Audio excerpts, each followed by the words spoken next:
Hi everyone, this is Crimson Slyfar coming to you with a creepy video that I was planning to post for Halloween. And I apologize for not doing so.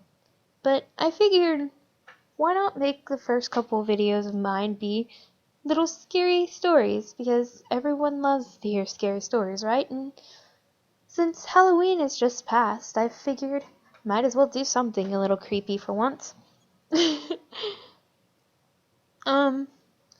The story I'm gonna read is titled The Perfect Girl. And The Perfect Girl is a creepy story about a boy who fell in love with the girl who lives next door. I haven't exactly read it through myself yet, but what I did read was rather interesting, and I figured I'd share it. There's no bad language or anything as far as I can tell. There's nothing bad, so if you really want to hear a interesting little creepy sort of story that I've never actually heard myself before, and I thought it was interesting, so keep listening, and don't forget to hit the like button and subscribe. So here goes. The Perfect Girl. One summer, a girl moved into the house next door. She lived with her mother, and they were quite poor. Her father had abandoned them years before. She was new in town and found it hard to adjust. Although we both came from different backgrounds, she and I got to be friends. We were not very close friends, but I often visited her house and we would talk. The moment I laid eyes on her, I knew she was the perfect girl for me. Unfortunately, she didn't feel the same. She was attracted to boys who were handsome and confident, and it was clear that I wasn't her type, so I decided to wait. She didn't have any friends of her own to talk to, so she confided in me. Mostly, she would complain about her life. She told me how her mother hit her, how the girls in her class were mean and excluded her, and she told me about the boy that she had a crush on. He was very popular with the girls in school. As she talked about her problems, I just sat there and listened. One day, the girl stopped coming to school. As it turned out, it was because she was being bullied.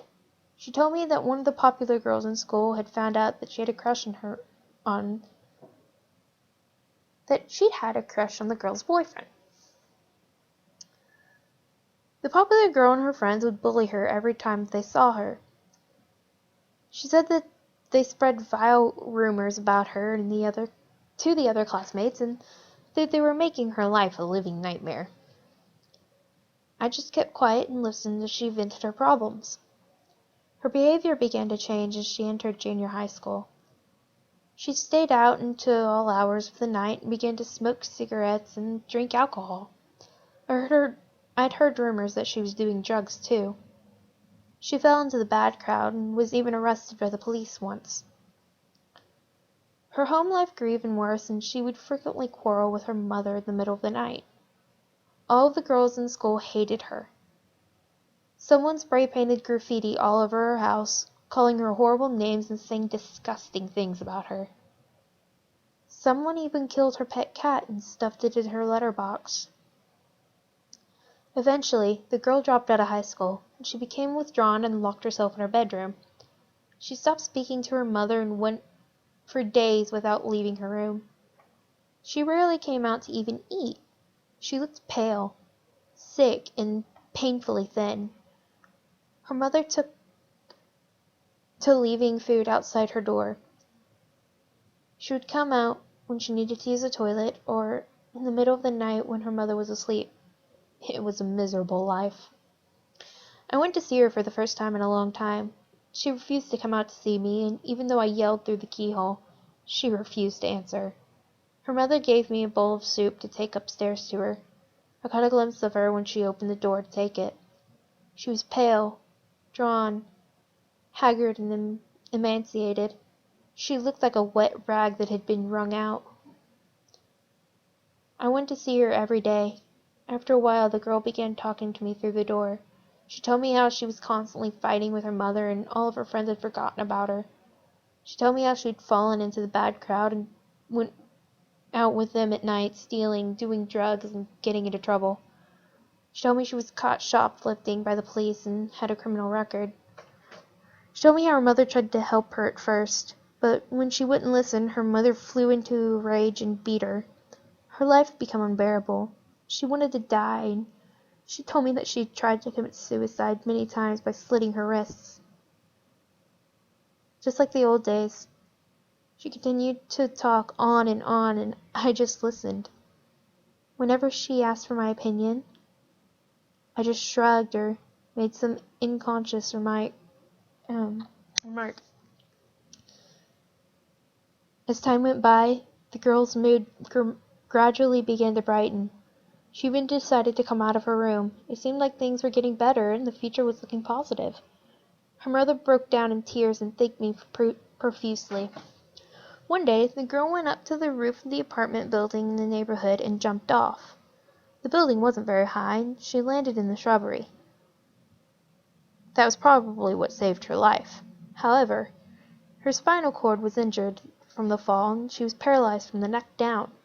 The doctor said that she would spend the rest of her life in a wheelchair. When she got out of the hospital, I went to see her.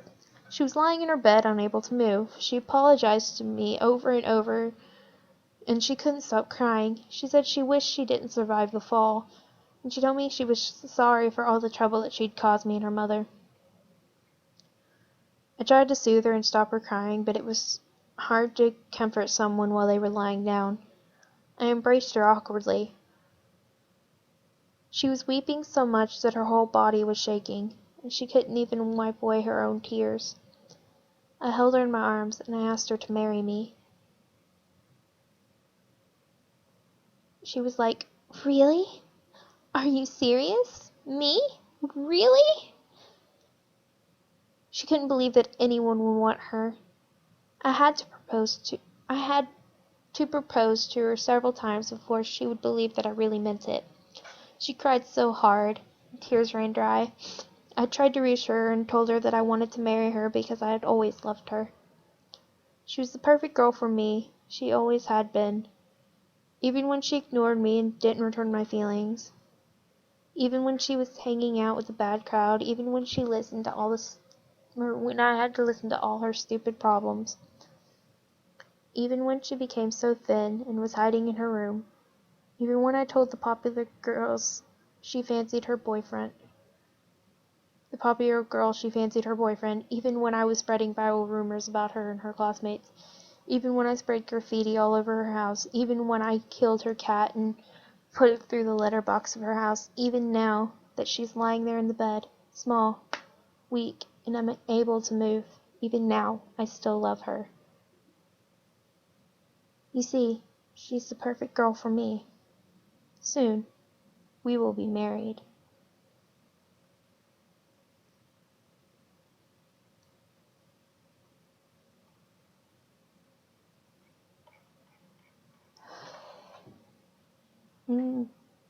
Sorry for any of the triggers that were probably in this. I probably should have just read this through a little bit more before I recorded it, but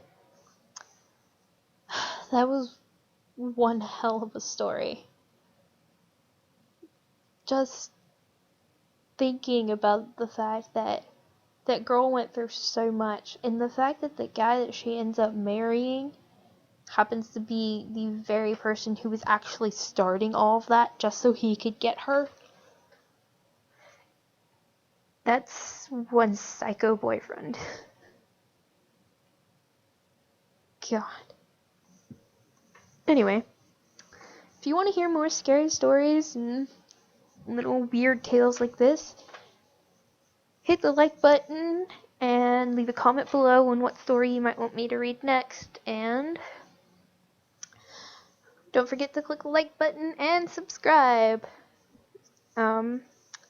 So for now, I will just say bye and see you next time. Bye! Bye!